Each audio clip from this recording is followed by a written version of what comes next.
शुरू करें तो मोक्ष मार्गस्य नेतारं भेतारं कर्मभूव्रतां ज्ञातारं विश्वतत्त्वानां वन्दे तद्गुणलब्धये वन्दे तद्गुण। कर्मों के संदर्भ में अपनी यहाँ चर्चा चल रही थी। कर्म प्रकृति और कर्मों के आश्रव के कारण ऐसे कौन से कारण हैं जिन कारणों से ये कर्म बंधते हैं। यदि हम उन कारणों के बारे में विचार करें तभी उनसे बचने का भी प्रयास किया जा सकता है, क्योंकि कर्म से बचने का प्रयास माने कर्म बंधन के कारणों से बचने का प्रयास। तो ये एक्चुअल में क्या होता है, तकलीफ से तो सब बचना चाहते हैं, लेकिन तकलीफ के कारण से बचना चाहिए इस और ध्यान नहीं देते तो तकलीफ से नहीं बच पाते। जैसे मान लीजिए कोई व्यक्ति ये नहीं चाहता कि हमारे पेट में दर्द हो, लेकिन जब खाते हैं कोई चीज अच्छी बनती है तो दबा के खाते रहते हैं। अरे बहुत अच्छी लग रही है, हाँ चलो चल, किसी ने दबाव डाला, हाँ हाँ चल जाएगी चल जाएगी। और तो भैया तू पहले ही विचार कर लेता तो बाद में तकलीफ क्यों पाता।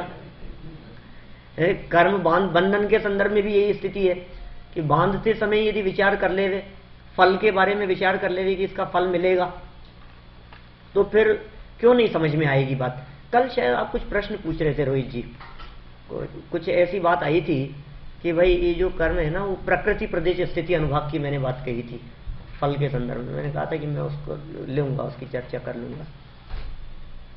सो जो भी कर्म बंधते हैं, बंधते समय ही चार भागों में बंधते हैं, चार रूपों में बंधते हैं, चार कैटेगरी बंध जाती है उसकी। बंधने के बाद डिवाइडेशन होगा तब 7 कर्म में विभाजित हो जाएंगे, लेकिन बंध के 4 प्रकार हैं। आप लोगों ने कभी सुने कि नहीं सुने मुझे नहीं मालूम, लेकिन बंध के 4 प्रकार हैं। प्रकृति बंध, प्रदेश बंध, स्थिति बंध और अनुभाग बंध। क्या?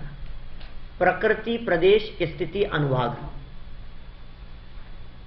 जैसे मान लीजिए किसी के भी कोई विचार हुए, जैसे हुए क्या हर समय होते ही रहते हैं।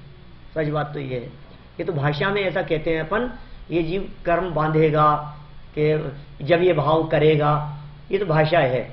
एक्चुअल में तो एक समय के लिए भी ये जीव फ्री नहीं है, भाव शून्य नहीं है, विचार शून्य नहीं है, माने हर समय कर्म बंध रहे हैं। जब कर्म हर समय बंध रहे हैं तो कर्म पुद्गल है, उन कर्मों का आत्मा के साथ में जो एक क्षेत्रावगाह संबंध, एक ही क्षेत्र में आकर के रुके हैं, आत्मा के प्रदेश और कर्म के प्रदेश परमाणु, उन प्रदेशों का आपस में जुड़ना, वो कहलाता है प्रदेश बंध। क्या कहलाता है वो? प्रदेश बंध। सबसे पहला फर्स्ट स्टेप है ये। जब प्रदेश बंध हुआ माने कर्म आत्मा से आकर के चिपके, कारण क्या था उस बंध का, वो कारणों की अपन चर्चा कर रहे हैं। रागादि विकारी भाव वो कारण थे। इस प्रदेश बंध होते ही माने कर्म समूह बहुत सारा, जिसे समय प्रबद्ध कहते हैं शास्त्रों की भाषा में, एक समय प्रबद्ध कर्म आकर के बंधते हैं। अनंत परमाणु है, प्रति समय अनंत कर्म परमाणु आकर के बांध रहे हैं जीव को। अब उन अनंत कर्म परमाणु जो आकर के बंधे एक समय के विचार से, ऑटोमेटिकली वो प्रकृतियों में बट जाते हैं अपने आप ही, उसे हमारे जीव के भावों के हिसाब से। तो सबसे पहले तो हो गया प्रदेश बंध, प्रदेशों में बंधना। दूसरा हो गया प्रकृति बंध, माने ऑटोमेटिक वे कर्म परमाणु जो अनंत आए थे उसमें एक निश्चित क्राइटेरिया के कर्म परमाणु ज्ञानावरणी रूप से बदल जाएंगे, निश्चित दर्शनावरणी में चले गए, मोहनीय में, अंतराय में, वेदनीय में, नाम में और गोत्र में।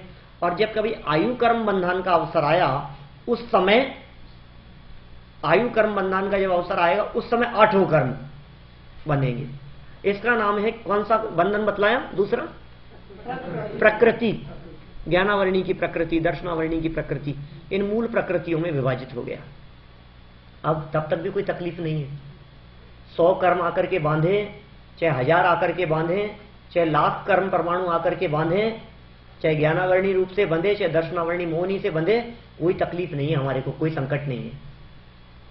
लेकिन जो बंधे हैं, अब उन बंधे हुए कर्मों का टाइम पीरियड, वो कर्म कितने समय के लिए बंधे, ठीक है ना, ये कहलाता है स्थिति। इसे हम कहेंगे स्थिति बंध। तीसरे प्रकार का बंध हो गया स्थिति बंध, टाइम पीरियड से रिलेटेड है। तब तक भी कोई दिक्कत नहीं है। कोई कर्म 10 साल के लिए बंधा है या कोई कर्म 50 साल के लिए बंधा है, कि क्या फर्क पड़ गया उससे, तो क्या मायना रखता है। 10 और 50 साल के लिए, 100 साल के लिए, 1000 साल के लिए बंधने वाला कर्म कोई मायना नहीं रखता है, क्योंकि जितने समय के लिए बंधा है, बंधा हुआ पड़ा रहेगा। तो हमारे से रिलेट कब होगा, कि जब वो कर्म फल देगा, जब उसका रिजल्ट आएगा। ऐसी शक्ति को कहते हैं अनुभाग, अनुभाग बंध। बंध 4 प्रकार का है, प्रकृति बंध, प्रदेश बंध, स्थिति बंध और अनुभाग बंध। कर्म फिलॉसफी को समझ रहे हैं अपन। इस जीव ने जैसे ही विचार किए, विचार होते ही वातावरण में, माने यहां उधार नहीं है। देखो आपके यहां तो इंडिया में तो हाल ही खराब है, खैर यहां की यदि हम बात करें तो यहां पर भी आपने जब रेड लाइट क्रॉस करी तो तुरंत टिकट नहीं मिलेगा, वो नक्की है ना, लेकिन टाइम लग सकता है।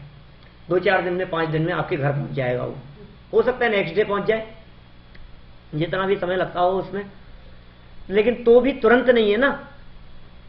पुलिस को पता लगे तो होगा, नहीं पता लगे तो नहीं होगा, कैमरा खराब हो गया हो तो नहीं होगा, उसमें बहुत गड़बड़ियां हैं। लेकिन यहां कर्मों में ऐसा नहीं है। ये कर्म तो हर समय बंधने के लिए तैयार ही बैठे, हर समय बांधने के लिए, प्रति समय बांधते हैं। तो जैसे ही विचार हुए, प्रकृति बंद हो गया, प्रदेश बंद हो गया, फिर उसमें स्थिति पड़ गई कितने लंबे समय के लिए और कैसा फल देगा। ये 4 चीजें एक साथ एक ही समय के परिणाम से ये चारों चीजें पड़ जाती है। तो ये 4 प्रकार का बंध हो गया। जैसे विचार करेंगे वैसा कर्म बंध जाएगा। अब जैसा कर्म बंधा है वैसा ही कर्म इन फ्यूचर उदय में आएगा, फल मिलेगा उसका। तो जब तक फल नहीं मिला है तब तक भी कोई दिक्कत नहीं। भाई तकलीफ कब है, तकलीफ तो तब है जब कर्म का फल मिले। बंधे हैं तो बंधे पड़े हैं, बंधन से कोई तकलीफ तो है नहीं, लेकिन जब उस पाप कर्म का फल मिलता है तब इस जीव को तकलीफ होती है। तो इस संदर्भ में, बंधन के संदर्भ में हम 4 कर्मों की यहां बात कर चुके हैं, और अभी हम बात कर रहे हैं यहां आयु कर्म के संदर्भ में। आयु कर्म की क्या स्थिति है, आयु कर्म की क्या पोजीशन है। आयु मतलब उम्र, जीवन, लाइफ। हमारी लाइफ कब तक चलेगी। किसी की 20 साल में आयु खत्म हो जाती है, उम्र खत्म हो जाती है, लाइफ पूरी हो गई, एक्सीडेंट हो गया, खत्म हो गया उसका जीवन, न मालूम कहां चला गया। किसी की 70 साल तक, किसी की 90, 100, 125 तक चली जाती है ना। 120 उत्कृष्ट आयु कही है इस पंचम काल में। खैर इतनी लंबी उम्र और इतनी कम उम्र का निर्धारण कौन करता है। आयुष्य कर्म। तो ये आयुष्य कर्म जो है, ये आयुष्य कर्म कहां से आया, कहीं बंटता है क्या, कहीं परचेज किया जाता है क्या, कहीं से ले सकते हैं क्या हम, या कोई देने वाला है, कोई बढ़ाने वाला है, कोई घटाने वाला है, कि नहीं हमारे ही विचार से, हमारे ही चिंतन से आयु कर्म बंधता है। ये कैसे बंधता है ये आयु कर्म। तो कौन सा आयु कर्म बंधे। जैसे 4 प्रकार की आयु है। मनुष्यों की आयु, तिर्यंच माने जानवर, पशु, नारकी नरक में रहने वाले, और देव स्वर्ग में रहने वाले। 4 प्रकार के गतियां हैं, और चारों गतियों की आयु ये जीव जन्म लेने के पहले ही, पिछले जन्म में ही बांध लेता है। जैसे अभी हम लोग इसी जीवन में, इसी लाइफ में, नेक्स्ट अगले जन्म में कहां जाना है और वहां कितने टाइम पीरियड तक रहना है, ये अभी बांध लेंगे इसी जन्म में। कब बंधती है, कैसे बंधती है और क्या कारण है, वो सब बात मैं करने वाला हूं अभी। माने अभी जो हम जो इसी जीवन में, इसी लाइफ में अगली बार के लिए जो भोग रहे हैं वो तो पिछले बांधा हुआ भोग रहे हैं। देखिए सोचिए, यदि ये कर्म फिलॉसफी नहीं हो तो बहुत गड़बड़ हो जाए। क्या गड़बड़ हो जाएगी?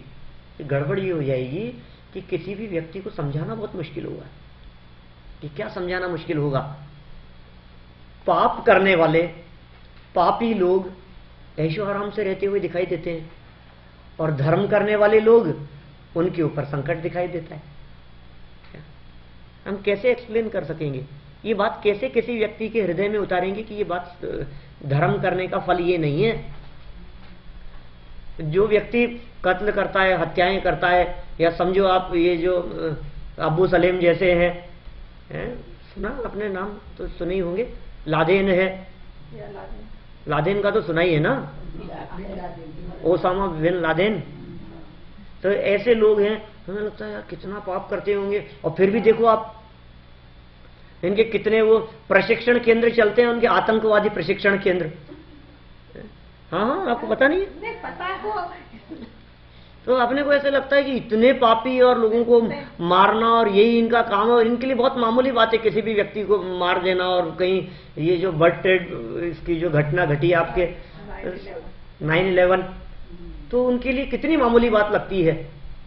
हमें ऐसे लगता है कि इतने पापी लोग, और फिर भी उनकी फॉलोअर्स कम नहीं है, उनको संरक्षण देने वाले। आखिर अमेरिका को पसीना आ ही गया, कुछ भी कहो, लेकिन है ना ये चीज। अपने उनको मानने वाले कितने हैं, उनको संरक्षण देने वाले कितने हैं, उनको मान्यता प्रदान करने वाले कितने हैं, उनके पास में संपत्ति कितनी है, वैभव कितना है, धन कितना है। धन इतना है जिसकी आप कल्पना नहीं कर सकते, इतना पैसा है उनके पास में। सब इतना पैसा इतने पापियों के पास में भी, कि हाँ ये पाप के फल में पैसा नहीं है, पैसा तो पूर्व में किए गए कर्म के फल में है। वर्तमान में जो पाप कर रहे हैं, इस पाप का फल तो भविष्य में मिलेगा। ऐसे उदय क्यों हो रहा है कि उनको ऐसे हिंसा करने के भाव? हिंसा करने के भाव तो वर्तमान भाव है, ये उदय का काम थोड़ी ना है। कषायों का काम है, पापी है, संसार परिभ्रमण लंबा है, अधोगति जाना है, अधोगति बांध ली है उसने। ऐसे परिणाम नहीं आएंगे तो और कैसे परिणाम आएंगे? जिस जीव, हाँ, जैसी गति वैसी मति। जिसने जैसी गति बांध ली है उसकी मति भी वैसी। देखो दोनों प्रकार की बातें चलती है, जैसी गति वैसी मति, और जैसी मति वैसी गति। दोनों में से सच्ची कौन सी बात है? दोनों सच्ची है। मति के अनुसार गति, के गति के अनुसार मति। आयु के पहले और आयु के बाद, बस दो बातें हैं। जैसी मति है वैसी गति, ये बात हम कब कहेंगे? मति अनुसार गति की बात ये तब कहेंगे हम, जैसी हमारी बुद्धि अंत समय में, या आपकी बुद्धि जैसी चल रही है समझ लेना वैसी गति होगी। और जैसी गति वैसी मति के बारे में क्या कहेंगे? कि किसी का जन्म हुआ, मान लो, अब जन्म से कोई बच्चा तो बहुत शांत दिखाई देता है, किसी को बहुत भूख लगती है, किसी को भूख ही नहीं लगती है। कोई बच्चा ऐसा होता है जो बहुत शांत है, सबको बहुत पसंद आता है, और कोई ऐसा होता है किसी का चश्मा तोड़ लिया और किसी का मोबाइल छीन लिया और किसी का बोलो क्या स्थिति होती है। तो अब अनुमान लगाया जा सकता है कि ये कौन सी गति से आए हैं। मतलब जिस गति से आए हैं वहां के संस्कार छूटते नहीं है, छूटते छूटते टाइम लगेगा थोड़ा सा, प्रवृत्तियां वैसी दिखाई देती है। तो गति अनुसार मति और मति अनुसार गति, दोनों ही बातें कही जा सकती है। वर्तमान जीवन में ये व्यक्ति जीवन पूरा होने के पहले पहले आगे की व्यवस्था करके जाता है। माना बिना टिकट इसको कहीं एंट्री नहीं मिलेगी। जैसे बिना वीजा के यहाँ एंट्री नहीं मिली ना,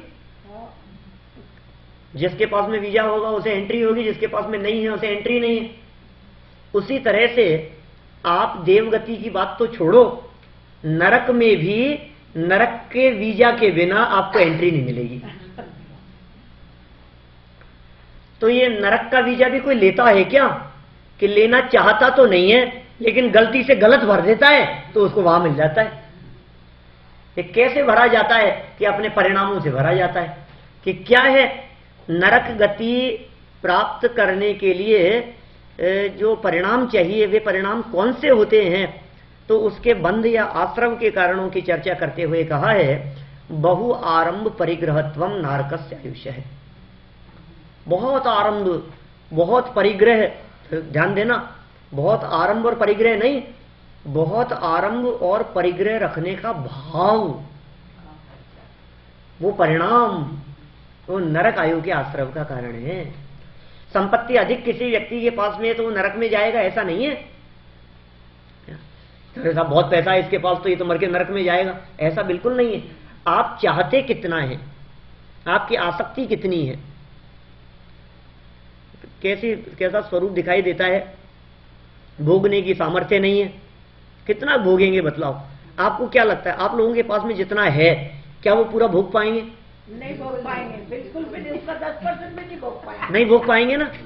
अच्छा, भोगने की तो सामर्थ्य नहीं है और ले जाने की व्यवस्था नहीं है, फिर भी इकट्ठा करना है। साथ में ले जाने की व्यवस्था है, नहीं भोग पाएंगे तो होगी तो सब ले जाएंगे। होगी तो कोई नहीं छोड़ करके जाएगा। क्या सच में यदि ले जाने की व्यवस्था होती क्या तो समझ में आता कि ये पत्नी पुत्रादि कितने अपने हैं।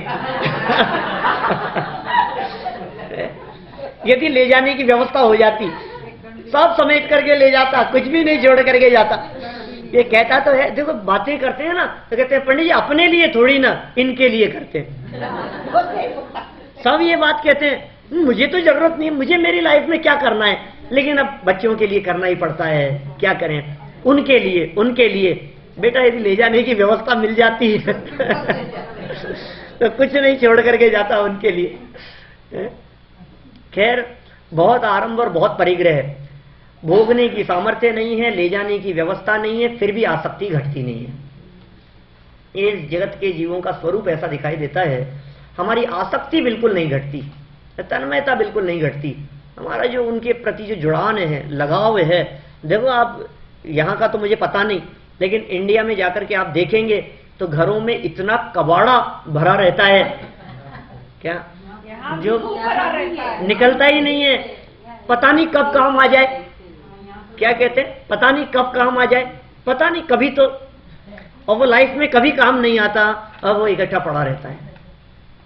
संग्रह वृत्ति, बहुत ज्यादा संग्रह करने का परिणाम, उसके साथ में जुड़े हुए परिणाम, बहुत आरंभ और बहुत परिग्रह, और होना चाहिए, और होना चाहिए, ये भी रहे, ये भी हुए। ये ऐसे परिणामों से नरक आयु का आश्रय होता है। आरंभ का अर्थ ये है, देखिए परिग्रह का मतलब है साधन, और आरंभ का मतलब है उनको जुटाने संबंधी प्रवृत्तियां, ये आरंभ है। तो जो भी हमारे उसके लिए किए गए प्रयास हैं वे सब आरंभ कहलाते हैं। तो ये आरंभ परिग्रह, इससे नरक आयु का आश्रय होता है। कब होता है अभी नरक आयु का आश्रय कब होगा? जीवन पर्यंत नहीं, क्योंकि जीवन में एक ही बार बनता है ना आयु कर्म। तो अब कौन से समय में बनता है? जैसे अभी नरक की बात कही हमने, इसी तरह से तिर्यंच आयु कर्म का आश्रय कैसे होता है, मनुष्य आयु और देवायु का कैसे होता है, उन सबके कारण बतलाए हैं यहाँ।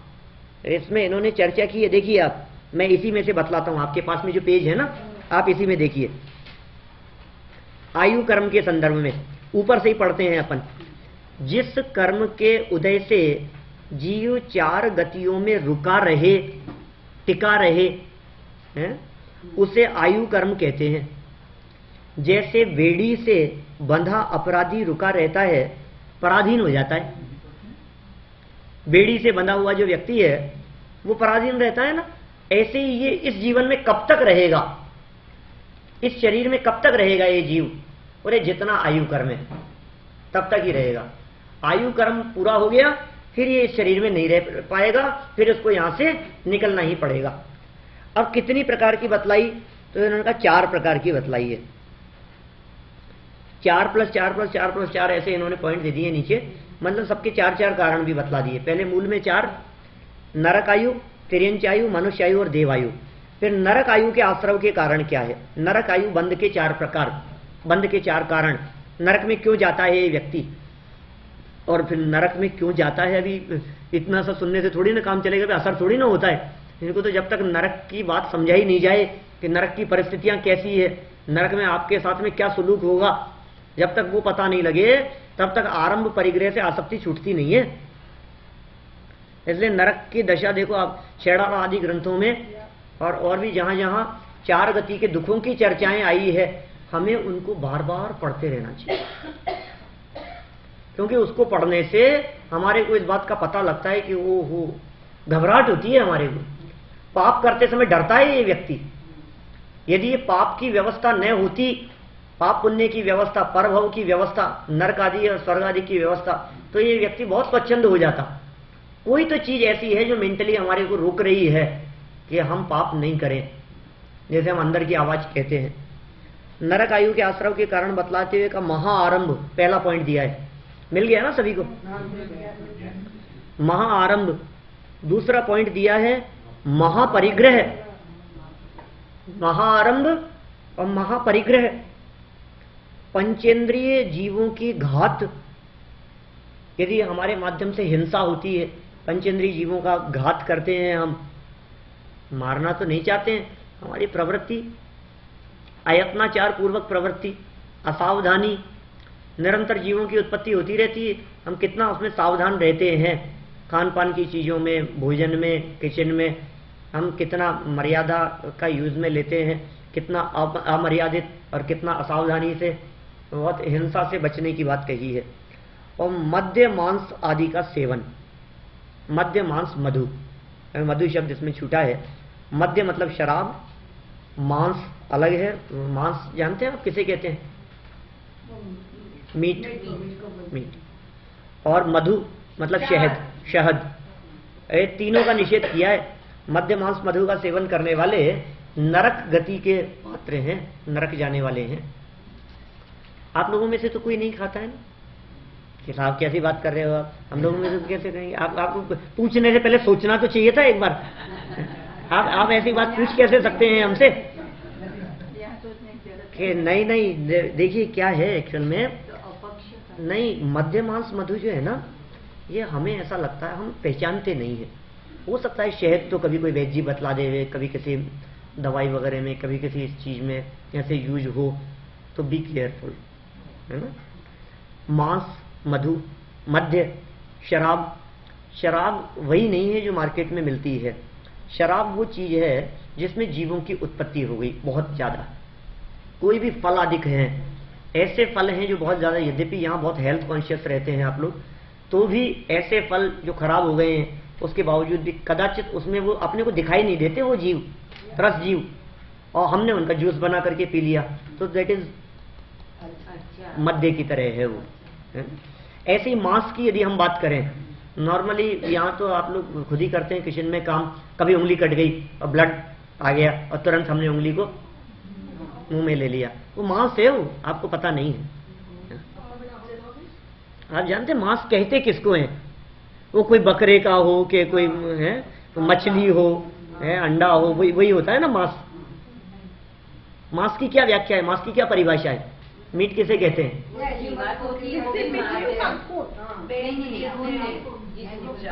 देखिए मांस की परिभाषा शास्त्रों में जो आती है, वो परिभाषा है त्रस्त जीवों के शरीर को मांस कहते हैं। मरने के बाद नहीं, जिंदा भी। त्रस्त जीवों का जो शरीर है, हमारा जो शरीर है, ये शरीर भी मांस है,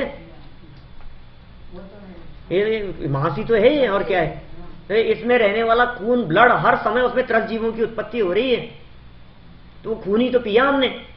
आप खून पीते हैं? अभी देखो आपसे किसी से कहता मैं, आप लोगों में से खून पीते हैं क्या? कोई क्या बात चल समझ रखा है, हमारे भूतने राक्षस है क्या बात कर रहे हैं आप? लेकिन हम सब देखो कभी क्या होता है, असावधानी में, नासमझी में, है ना, करते हैं ना। हाँ, और यदि मैं आपसे इससे पहले पूछता आप खून पीते हैं, क्या बात कर रहे हो पंडित? खून पीती कैसा लगता है बोलो? हाँ, आप तो नहीं करते ना। हाँ, सही बात है। फिर छोटी छोटी सी चीजें हैं जी, कुल मिलाकर के सावधान रहने की बात बतला रहा हूं मैं तो।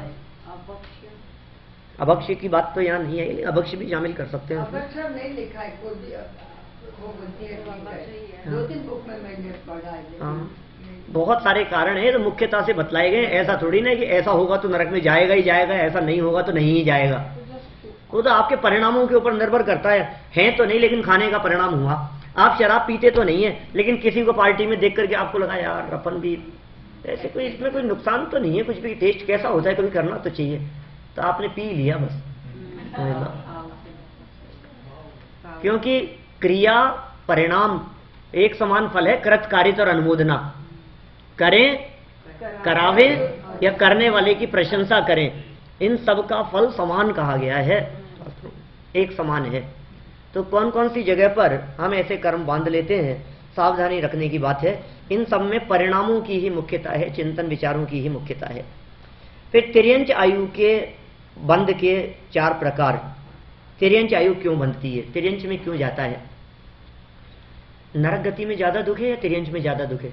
नरक गति में सब जानते हैं, लेकिन मैं कह रहा हूं तिर्यंच में ज्यादा दुख है। जानते भाई, तिर्यंच में ज्यादा दुख है। हाँ, मैं पूछता हूं नरक में ज्यादा दुख है कि निगोद में ज्यादा दुख है? निगोद में। नरक से ऑब्वियसली नरक से ज्यादा दुख निगोद में। हाँ, तो फिर निगोदी या जीव कौन सी गति में होते हैं? वो तो तिर्यंच में आते हैं। तिर्यंच में आते हैं, तो यही तो कह रहा हूं तिर्यंच में ज्यादा दुख है। क्या देखिए, और बतलाता हूं मैं आपको बात। नारकी जीव नियम से सैनी पंचेंद्रिय होते हैं, सभी नारकी जीव संगी पंचेंद्रिय, मन वाले है ना। जितने नारकी जीव हैं सब संगी पंचेंद्रिय होते हैं, और सारे सैनी पंचेंद्रिय जीव नियम से सम्यक दर्शन प्राप्त करने की पात्रता रखते हैं, पात्र होते हैं। तो नारकी जीवों में कम से कम एटलीस्ट इतनी क्वालिटी तो है, इतनी योग्यता तो है, इतनी पात्रता है उनमें कि वो सम्यक दर्शन प्राप्त कर सके, भेद विज्ञान कर सके, हिताहित का विचार कर सके, बुद्धि है इतनी उनके पास में। लेकिन तिर्यंचों के पास में तो इतनी बुद्धि नहीं है। तिर्यंचों में से 1 इंद्रिय, 2 इंद्रिय, 3 इंद्रिय, 4 इंद्रिय, असैनी पंचेंद्रिय, इतने तिर्यंच तो उन नारकियों से भी हीन अवस्था है उनकी। तिर्यंच अवस्था जो है वो ज्यादा खतरनाक है, इसलिए तिर्यंच गति में जिन जीवों को नहीं जाना हो उनको मायाचारी से बचना चाहिए। तो वहां स्वामी आचार्य ने सूत्र दिया है, माया तिर्यक यौनस्य। हाँ, नारकी में भी सम्यक दर्शन की पात्रता है, वो तो सिंपल है बात। पर अपने प्रधान योग में कभी ऐसा आता है कौन से नारकी को वहां ऐसी परिस्थिति देख के सम्यक दर्शन देने के बाद चले जाते हैं, वो एक दूसरी बात है। वहां सम्यक दर्शन में रहते हैं, वो अलग बात है, और वहां सम्यक दर्शन उत्पत्ति होती है, ऐसा कहीं आया? बहुत बार आया है, बहुत जगह आया है। मैं तो बहुत प्रमाण दे सकता हूं इसके संदर्भ में। हाँ, उनको वहां सम्यक दर्शन के कई हेतु कहे हैं। जैसे मानिए 3 मुख्य कारण कहे गए हैं। एक तो वेदना से, नरक गति के जीवों को वेदना से सम्यक उत्पत्ति बतलाई है। दूसरा उनको कहा है पूर्व भव के स्मरण से, अवधि के किसी भी तरह से पूर्व भव का कोई बात उनको स्मरण आए पिछले जन्म का, उससे भी उनको सम्यक हो सकता है। और तीसरा हेतु मुख्य कहा है वो है परोपदेश से, माने नरक में भी उन नारकी जीवों को जब कभी तीसरे नरक तक के नारकियों को कोई स्वर्ग का देव नरक में जाकर के संबोधन करता है, उपदेश देता है, कोई धार्मिक उपदेश देवे, तत्वोपदेश देवे, तो उसे सुनकर समझकर उनको वो तत्व दृष्टि उनकी सम्यक हो सकती है और उनको सम्यक दर्शन की प्राप्ति हो सकती है। समझ में आने से बिल्कुल उनको स्वरूप समझ में आता है, भेद विज्ञान हो जाता है और वे सम्यक दृष्टि हो सकते हैं। ये तो एक्चुअल में क्या है, जब सम्यक दर्शन होता है तो अपने आप पता लगता है, क्योंकि सम्यक दर्शन होने पर अनंतानुबंधी और मिथ्यात्व आदि कर्म प्रकृतियों का अभाव होता है और अंदर में अभूतपूर्व आनंद की प्राप्ति होती है, सुख मिलता है। तो वो सुख और आनंद से उन्हें इस बात का पता लगता है कि हाँ, गुणस्थान पहले से चौथा हो गया, सम्यक दर्शन की प्राप्ति हो गई, सम्यक दृष्टि हो जाते हैं वे, श्रद्धा सम्यक हो जाती है, मान्यता सम्यक हो जाती है। जैसे अपन ने सुना ना कि वो जो था ना सीता, सुना, रावण को संबोधन करने गई नरक में। सीता 16वें स्वर्ग में प्रतीन्द्र है वर्तमान में, और रावण वर्तमान में तीसरे नरक में है। तीसरे नरक में रहते हुए रावण के जीव को जो सीता का जीव जो 16वें स्वर्ग में है वो वहां संबोधन करने के लिए गया, उपदेश देने के लिए। तो ऐसे कई प्रसंग बन जाते हैं जब नरक में भी जाकर के देव लोग दूसरों को संबोधन करें तो उनको सम्यक्त्व प्राप्ति का योग बन जाता है, जाति स्मरण से हो जाता है। ना सम्यक दर्शन था कि नहीं था वो एक अलग मैटर है, मैं तो बतला रहा हूँ संबोधन करने के संदर्भ में। वो लोग उनको जाति स्मरण ज्ञान होता है। जाति स्मरण ज्ञान भी हो जाता है, तो पूर्व भाव का स्मरण हो जाता है, उससे उनको सम्यक दर्शन की प्राप्ति हो जाती है। हाँ, गिर सकता है, कभी भी वापस गिर भी। हाँ, देखिए ऐसा है, एक तो मोक्ष जो है वो सम्यक दृष्टियों के मोक्ष की गारंटी होती है, मोक्ष तो जाएंगे। ऐसा कहते हैं अपन कि सम्यक दर्शन जो है मोक्ष का टिकट है। वो वापस एक न एक दिन निश्चित रूप से उसको वो टिकट दोबारा मिलेगा। समय बढ़ गया उसमें, समय बढ़ गया ना? समय बढ़ गया, वो कितने लंबे काल में जाएगा, कितने समय लंबे समय बाद में उसको ट्रिप पोस्टपोन हो गई, समझ लो आप। जाना नक्की है लेकिन ठीक है, टिकट गुम गया उसका, कोई बात नहीं। अब लेकिन उसके रिकॉर्ड चेक करेंगे और वास्तव में उसी नाम से था, है इस क्रेडिट कार्ड से बना था, है यही नंबर था, सारे सब चेक किए जाते हैं तो सब सही मिलते हैं, तो उसको दोबारा री इशू कर दिया जाता है, हो जाता है। लेकिन थोड़ा परेशानी तो होती है। खैर, नरक के बाद में तिर्यंच की चर्चा चल रही है अपनी। तो मायाचार करने के परिणामों से तिर्यंच गति की प्राप्ति होती है, छल कपट करने से, धोखा देने के परिणामों से। जैसे कल वाला वो पुष्प का छंद ध्यान आता है अपने को, यह पुष्प सुकोमल कितना है, तन में माया कुछ शेष नहीं, निज अंतर का प्रभु भेद कहूं, उसमें रिजुता का लेश नहीं। हमारे हृदय में, हमारे चित्त में, हमारे परिणामों में तो रिजुता ही नहीं है, कोमलता ही नहीं है, सरलता ही नहीं है, कितनी कुटिलता है। कहते क्या है, करते क्या है, पता नहीं किसको क्या कह देते हैं, क्या कह देते, कोई कुछ सिखाना नहीं है अपने बोलने का और करने का, वो सब मायाचार है। गूढ़ माया करने से वही अर्थ है। असत्य बोलने से, ये भी छल का ही प्रकार है। और खोटा तोल माप करने से, ये भी उसी तरह की बात कही है। माने कुल मिलाकर के छल कपट, मायाचार और धोखे के परिणामों से तिर्यंच आयु का बंद होता है। कोई जीव अगले भाव में मनुष्य बनेगा तो कैसे बनेगा, तो उसके आश्रव की चर्चा करते हुए कहा है, प्रकृति भद्रता, प्रकृति विनितता, अनुकंपा भाव, ईर्ष्या का अभाव, सरलता की बात कही है। प्रकृति से भद्र है, सज्जनता है, सज्जन पुरुष है। विनम्रता है, विनय भाव है। विनितता, विनय भाव। अनुकंपा, करुणा, दया है, ये सब विनय भाव की बात है। और ईर्ष्या का अभाव, ये तीन तो सद्भाव कहे। प्रकृति भद्रता हो, प्रकृति विनितता हो, प्रकृति में से अनुकंपा भाव हो, मतलब सरल प्रकृति के हो, सज्जन हो, और ईर्ष्या नहीं होवे। ये बहुत कठिन काम है मनुष्य गति के जीवों में। ईर्ष्या है ना, ईर्ष्या किससे होती है, ये वही मैं श्रेष्ठ हूं और दूसरा व्यक्ति मेरे से आगे कैसे निकल रहा है, ऐसी बात। इन सब का अभाव होने से मनुष्य आयु कर्म का आश्रव होता है। तीन का सद्भाव और एक का अभाव होने से। देवायु के आश्रव के बंध के कारण बतलाते हुए कहा, सराग संयम। राग है लेकिन संयम साथ में है। देश संयम, बाल तप और अकाम निर्जरा। माने इन सब में यही बात कही है कि कुल मिलाकर के व्रतादिक का परिणाम, शील, संयम, साधना, व्रतादिक नियम, अपने लाइफ में जो है बहुत सहजता हो, तो वो सब देवायु के आश्रव के कारण है। इस तरह से चारों आयु कर्म के बंध के बारे में बात कही। इसमें नीचे कहते हैं आगे, नरक और देवता की जगन्य आयु तो होती है 10,000 वर्ष की। अभी अपन पिछले सेशन में सागर की चर्चा कर चुके हैं।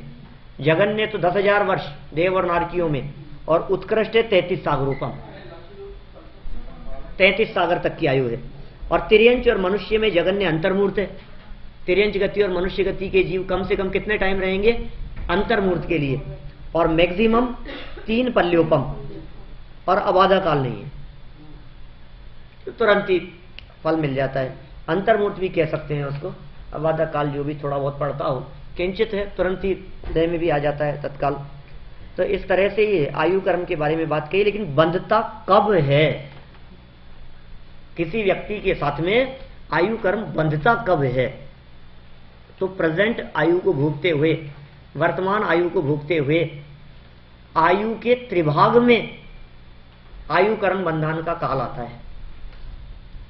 जिस आयु को हम भोग रहे हैं ना, अब जो भोग रहे हैं तो पिछले लेकर के आए थे, उसका तो पता नहीं हमारे को।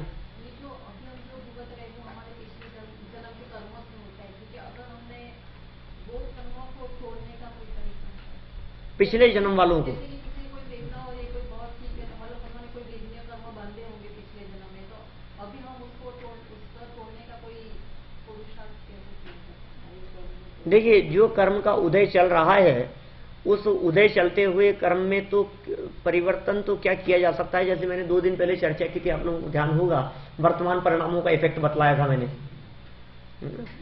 संक्रमित होते हैं। जो कर्म है ना, वो कर्म बांधे हुए अपने ही हैं, बांधे तो अपने ही थे, तो भुगतने भी अपने को ही पड़ेंगे।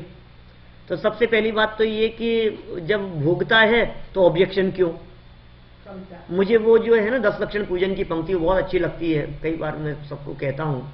उत्तम क्षमा धर्म की अंतिम पंक्ति है, उसमें कहा है, अर्घ की अंतिम पंक्ति, जे कर्म पूरव किए खोटे, सहे क्यों नहीं जियरा, अति क्रोध अग्नि बुझाए प्राणी, साम्य जल ले सियरा। जे कर्म पूरव किए खोटे, सहे क्यों नहीं सहेगा, बता। फल मिलना चाहिए कि नहीं, अपराध किया था तो, गलती यदि की थी, पूर्व जन्म में कुछ इस प्रकार के पाप किए थे, या वर्तमान समय में भी जो पाप करके आया है 10-20 वर्ष पहले, उसकी सजा मिलनी चाहिए कि नहीं। अब देखिए, लेकिन अब मिलनी तो चाहिए। अब बात है उन्हें काटने के संदर्भ में, उन्हें मिटाने के संदर्भ में। तो किसी व्यक्ति ने पाप कर दिया तो इसका मतलब अब उसको भुगतना जरूरी हो गया, अब उसमें कोई कंसेशन नहीं है। एक कंसेशन हो सकता है यदि सुधर जाए तो, यदि संभल जाए तो क्या है सुधरना और संभलना, कि वर्तमान परिणामों को संभालो। यदि हमारे वर्तमान परिणाम संभलते हैं, वर्तमान में चिंतन सही दिशा में चलता है, तत्व ज्ञान से युक्त यदि हमारा चिंतन होता है, तो पूर्व के बंधे हुए कर्म भी संक्रमित हो जाते हैं। संक्रमण का मतलब है बदल जाना, चेंज हो जाना, कन्वर्ट हो जाना, दूसरे में कन्वर्ट हो जाते हैं। पिछले बंधे हुए कर्म अपकर्षित हो जाते हैं। वर्तमान में तत्व चिंतन मनन से पिछले हुए बंधे हुए कर्मों में अपकर्षण हो जाता है। अपकर्षण मतलब डाउन हो जाते हैं, स्थिति कम हो जाती है, अनुभाग कम हो जाता है, उनकी फल देने की शक्ति मंद हो जाती है, अल्प हो जाती है। और पुण्य कर्मों में, इस तत्व ज्ञान से युक्त परिणामों में, उन कर्मों में ही फल देने की शक्ति बढ़ जाती है। पुण्य कर्मों में उसका अनुभाग बढ़ जाता है, उसकी समय सीमा बढ़ जाती है। माने वर्तमान परिणामों में ताकत है कि कर्मों में उतार चढ़ाव और उनमें बदलाव, पुण्य पाप में बदल जाता है, पाप बंधा हुआ पुण्य में बदल जाता है। ये परिणामों की सामर्थ्य है। बहुत प्रसिद्ध बात है आयु कर्म के संदर्भ में, राजा श्रेणिक ने 7वें नरक की आयु कर्म का बंधन किया। जानते हैं, सबने सुनी है ये बात शास्त्रों में, कोई ऐसी बात तो है नहीं, कोई स्पेशल बात हो। 7वें नरक की आयु कर्म का बंधन किया था, और फिर क्या हुआ, थोड़े समय बाद में उसके परिणाम बदल गए हैं। फिर तो वो भगवान का भक्त हो गया, भगवान महावीर स्वामी के समूह शरण में जाने लग गया। राजा श्रेणिक ने तो कितने प्रश्न किए भगवान से। फिर क्या हुआ, आयु जहां बांध ली थी वहां जाना तो पड़ेगा, लेकिन 7वें नरक से अपकर्षण होकर के पहले नरक में आ गया, ये कम हो गया। अब इसमें एक और बात है थोड़ी सी, कि वो कम तो हो रहा है, लेकिन हमें पता नहीं लगता कि कम हो रहा है। जितना हो रहा है वो भी खराब लग रहा है। हमें पता कैसे लगेगा कि होना तो ज्यादा था और कम हो गया।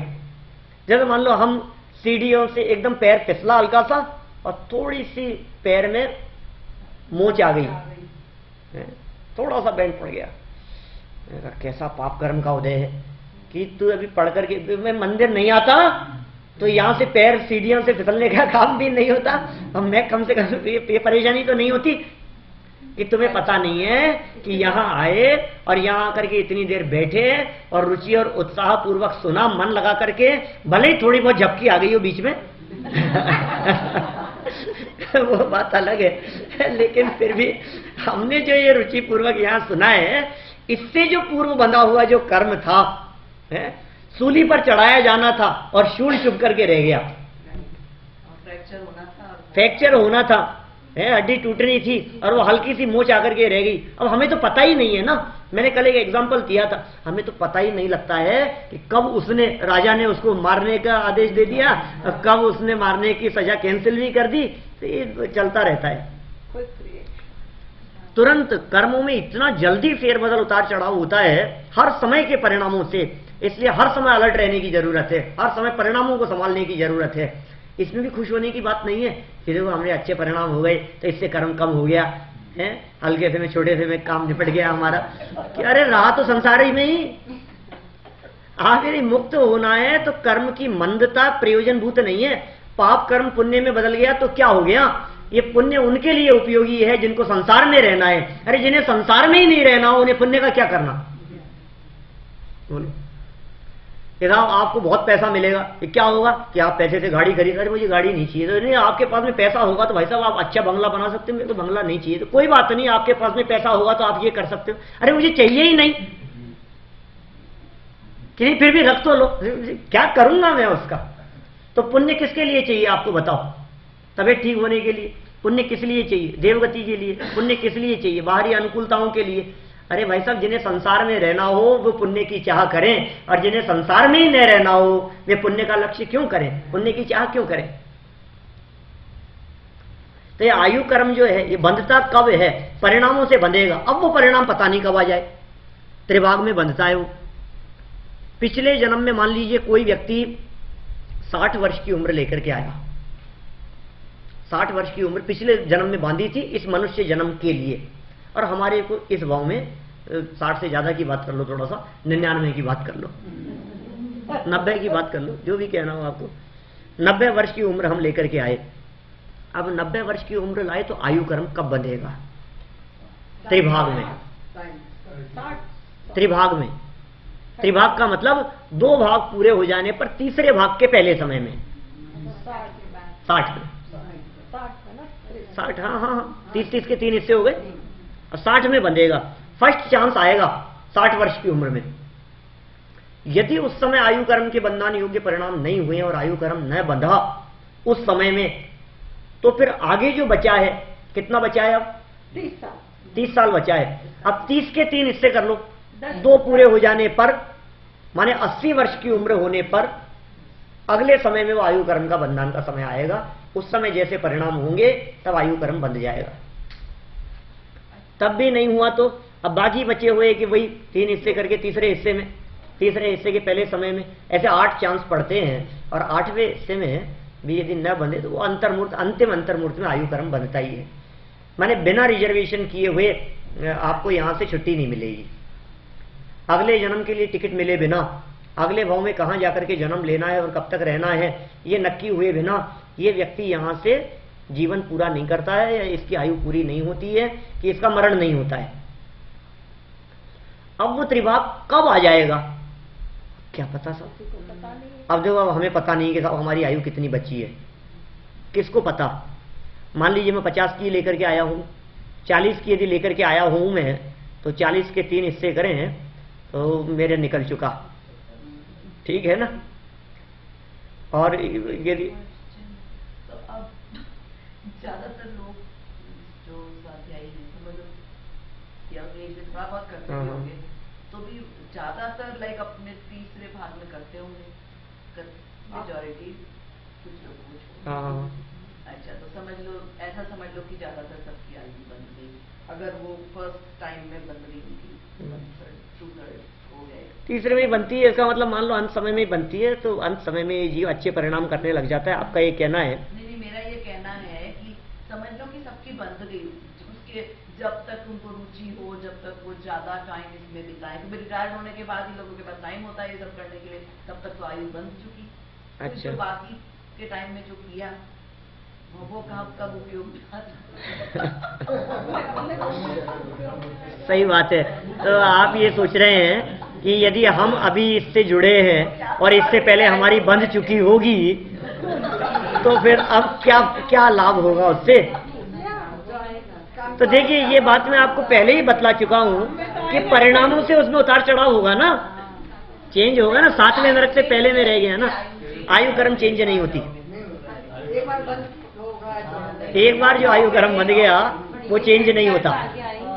क्या? ये संस्कार जो मनता के वो तो आगे आएंगे, बिल्कुल काम आएंगे। आप मतलब अगर तिर्यंच के बन गए तो तिर्यंच में ही रहोगे, नरक के बन गए तो नरक में ही रहोगे। लेकिन तिर्यंच में कितने फैक्टर हैं? तिर्यंच में एकेंद्रीय निगोदिया बने या तिर्यंच के अंदर वो डॉग बने जो गाड़ी में लेकर के घूमते हैं लोग। किसका पुण्य है उस टाइम पे, हैं? बराबर। माने तिर्यंच तिर्यंच दोनों ही तिर्यंच है, एक भोग भूमि में भी तिर्यंच है। हाँ, कल्प वृक्षादिक से व्यवस्था होती है, और पुण्यात्मा है। ऐसे ही देव गति के अंदर भी भवनत्रिक हैं, ऊपर हैं। मनुष्य गति के अंदर भी कितने विभाजन हैं। तो वो फिर एग्जाम्पल्स होंगे ना उसके कि भाई उनकी 2/3 में तिर्यंच गति तो बन गई होगी, पर अब पिछले 1/3 में अब एकदम रिटायर्ड हो गए, स्वाध्याय की रुचि लग गई खूब, तो फिर वो सीधे फिर भोग भूमि में बनेंगे तिर्यंच या बेटर। एक्चुअल में क्या है, हर ये बहुत स्वतंत्रता है इसमें। अपन कोई ऐसा क्राइटेरिया है, ऐसी गाइडलाइन नहीं खींच सकते हैं कि ऐसा करेंगे तो ऐसा होगा ही होगा, ऐसा नहीं है। बट इतना जरूर है कि हमारा आयु कब बंध जाए, हमें बहुत सावधान रहने की जरूरत है। बहुत से लोग 2 मिनट में खत्म करता हूँ, 4:10 करीब हो रहे हैं शाम के। समय अपना 4 बजे तक का ही था, लेकिन चूंकि बीच में थोड़ा सा ब्रेक हो गया था, इसलिए थोड़ा 2-3 मिनट में खत्म करता हूँ। बहुत से लोग ये कहते हैं कि अरे राव हमारे को तो एक बात बतलाओ आप। देखो पंडित जी, अपन तो ये मान करके चलें कि आयु नहीं बंधी हो, तो अंतिम समय के परिणामों का फर्क तो पड़ता ही है ना। कि हाँ, ये तो बहुत अच्छी बात है कि अंत समय में जैसे परिणाम होते हैं, आप मान करके चलिए कि वो व्यक्ति की मुख्यतः वैसी गति, वैसी आयु बंधी होगी और वहां वो जाएगा। तो अंत भला सो सब भला, ऐसा कहते हैं अंत में। तो इसलिए बहुत से लोगों को ऐसा भी रहता है कि साहब आप तो एक काम करो, हमारे को कुछ ऐसी व्यवस्था कर दो कि मरते समय कान में नमोकार मंत्र सुना दे कोई, तो अपना तो कल्याण हो जाए। तो मरते समय नमोकार मंत्र सुनने से ऐसा लगता है जैसे अपना कुछ भला हो जाएगा और देवगति मिल जाएगा। अपन ने कुछ शास्त्रों में ऐसे उदाहरण भी पढ़ रखे हैं कि मरते समय उस कुत्ते को जीवंदर स्वामी ने नमोकार मंत्र सुनाया था और वो मर करके देवगति में चला गया। जीवंदर स्वामी ने सुना मरणासन कुत्ते को। पद्मरुचि सेठ ने मरते हुए बैल को नमोकार मंत्र सुनाया था, उसका तो पार लग गया हो। ऐसे ही वो अंजन चोर, उसने फट फट फट फट फट आनम तानम कुछ नहीं, नमोकार मंत्र आता तो था नहीं, और उसने तो उसको तो रिद्धि प्राप्त हो गई। तो अपने और वो शुभम चक्रवर्ती नमोकार मंत्र का अभिनय कर दिया तो नरक में चला गया। तो अपने को ऐसे लगता है नमोकार मंत्र से तो बहुत गजब बात है, तो कान में नमोकार मंत्र पड़ जाए तो ये आयु तो कुछ भी बंधी हो, सब उद्धार हो जाएगा, अपना कल्याण हो जाएगा। लेकिन एक माइनस पॉइंट है, आप लोग यदि ये चाहते हैं कि अंत समय में नमोकार मंत्र सुना दिया जाए, मैं कर सकता हूं, कोई दिक्कत नहीं है, मैं आ सकता हूं बिल्कुल 100%। हाँ, यदि अभी तो 10 साल का वीजा है मेरे पास में तो आप जब बुलाएंगे तब आ जाऊंगा। लेकिन ध्यान रखना कि कब मरने वाले हैं उससे थोड़ा सा टाइम पहले मेरे को कॉल जरूर कर देना। इसका मतलब क्या हुआ कि यदि हमारे को पता नहीं है कि हम कब मरने वाले हैं, तो फिर इस बात का क्या औचित्य रह गया कि मरते समय कोई हमारे को नमोकार मंत्र सुना देवे, या मरते समय कोई हमारे कान में धार्मिक बात सुना देवे तो हमारा उद्धार हो जाएगा। इसका सही अर्थ तो यही है, तो स्तुति बोलते हैं ना अपन, दिन रात मेरे स्वामी मैं भावना ये भाऊं, देहांत के समय में तुमको न भूल जाऊं। कब नहीं भूल जाऊं? अब देहांत के समय में नहीं भूल जाऊं। अब देहांत कब हो रहा है ये पता नहीं है अपने को, अब कब याद रखना है, ये मुसीबत का काम है। तो इसलिए उन्होंने पहले ही कह दिया कि दिन रात ही यदि चिंतन करें अपन, दिन रात हमारे उपयोग में यदि महावीर भगवान रहेंगे, दिन रात यदि हमारे उपयोग में उनकी वीतरागता रहेगी, दिन रात यदि हमारे चिंतन में, हमारे विचारों में ये तत्व ज्ञान रहेगा, जनवाणी रहेगी, त्रिकाली ध्रुव भगवान आत्मा का स्मरण रहेगा, तो फिर हमको कछु भय ना रे, फिर हमारे को कुछ भय नहीं है। फिर मरण कभी भी हो जाए, फिर हमें किस बात का डर है। इसलिए हम अपने परिणामों को संभालें, विचारों को संभालें, क्योंकि आयु कर्म कभी भी बंध सकता है। इसके बंधन से सावधान रहने के लिए परिणामों को संभालना जरूरी है। परिणामों को संभालेंगे तो जीवन उज्जवल और उत्कृष्ट निश्चित रूप से होगा।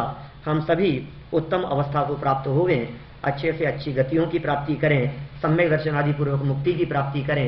इसी भावना से अपनी बात को विराम देता हूँ। लगाने के बाद 1 मिनट ठहरना पड़ेगा। आपके लिंक की बता दूँ, अभी जिनवाणी ले लेते हैं। जनवाणी स्तुति।